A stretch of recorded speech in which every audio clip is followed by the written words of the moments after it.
Alright, kiddos, let's talk about projectiles. And before I do, I'm going to explain to you why a lot of people find kinematics, not just kinematics, but physics to be hard. This is why. What you're seeing right now is the work I had to do for AP Physics 1. That's a lot of algebra. A lot. And a lot of people, when they first see this, especially if you don't like math, you're gonna be like, oh no, I don't want to do all this. Trust me, the more you practice physics, it gets way easier, okay? This is not going to be complicated for you if you dedicate yourself to getting better at AP Physics. Starting now. It'll be almost cakewalk, and well, probably not cake, maybe not cakewalk, but it'll be substantially easier if you continue to practice AP Physics. And this particular topic in kinematics is probably the hardest topic that's to be covered, because this is basically just us intertwining y-directional kinematics with x-directional kinematics. So let's get started with this. And another thing, you're also going to be using some trigonometry in the process, and I'll walk you through this. Okay, so let's say a ball is thrown at an initial velocity of, let's say a cannonball is launched at an initial velocity of, say, 300 meters per second.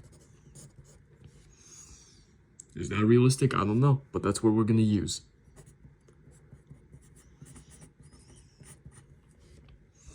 And we want to know the total displacement from here all the way to here. Now, when you're solving projectiles, the one thing you want to keep in mind is the acceleration due to gravity, because you will be using this probably for the rest of the physics curriculum.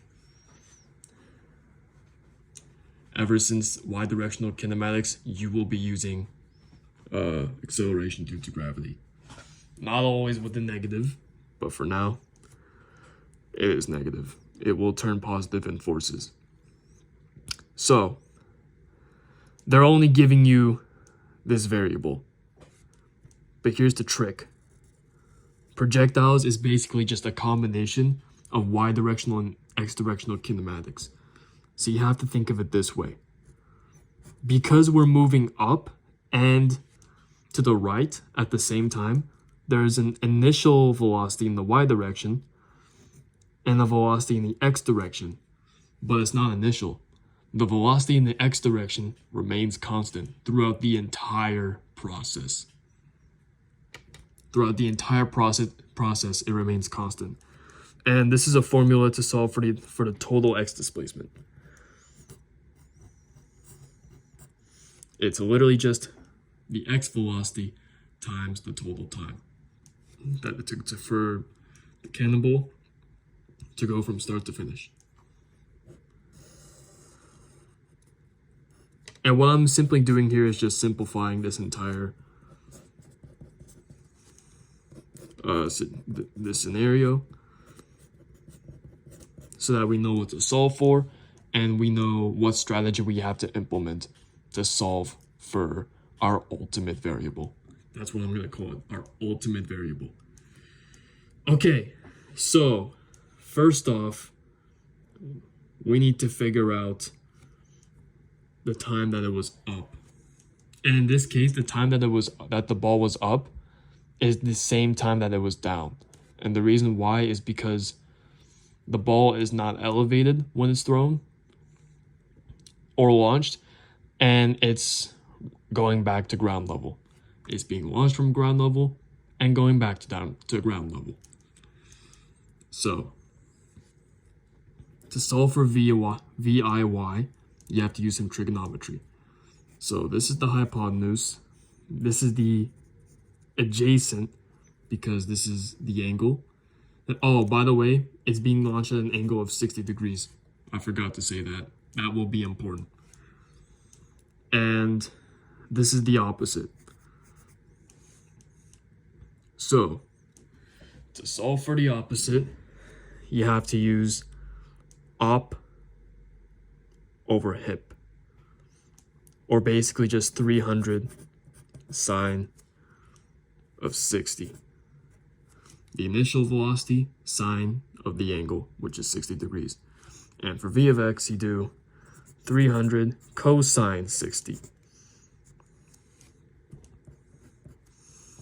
Let's plug these into our calculator.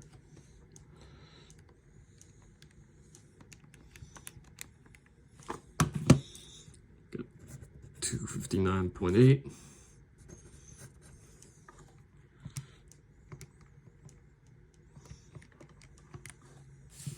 And you got 150. So that's what we have for our x velocity and initial velocity in the y direction. Now we have to solve for the time that it was up.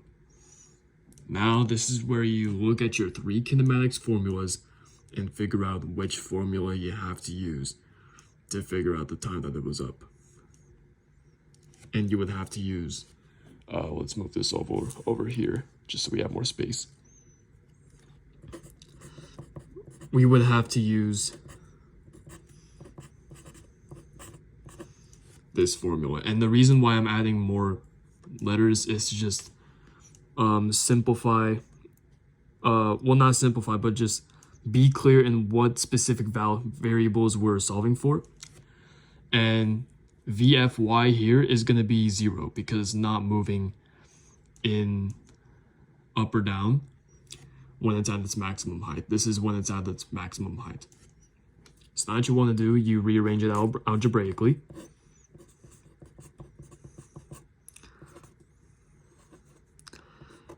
And you just simplify this. So you put the values into your calculator.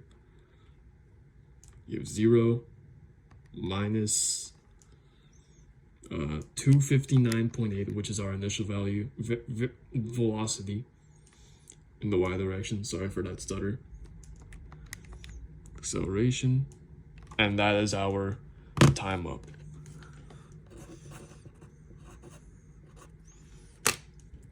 Now, as I mentioned before in this particular problem, the time up is equal to the time down because it's basically a semicircle here.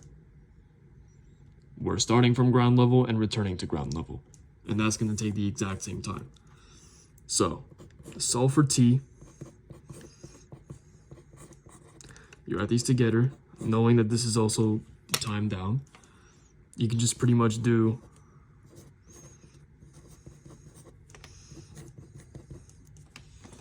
and then you would get, put that into your calculator, you get 53 seconds. That's how long this entire process takes, believe it or not. And now we can just solve for delta x because we've solved for Vx, which is 150.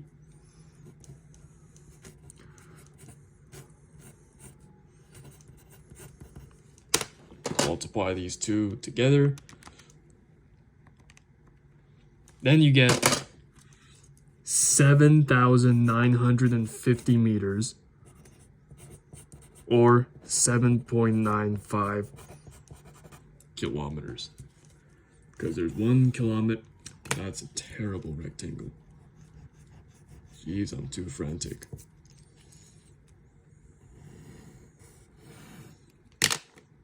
Because there's 1,000 meters in the kilometer. So yeah. That's one way to do a projectiles problem. Now I will go over scenarios in which you're starting at an elevated situation, like if you're 100 meters above the ground and you're going to ground level. I'll go over that, and vice versa when you're starting from ground level and you're ending at 100 meters above the ground. I'll go over all of that in more videos. But for now, that's all you have to know. So stick around for the next one.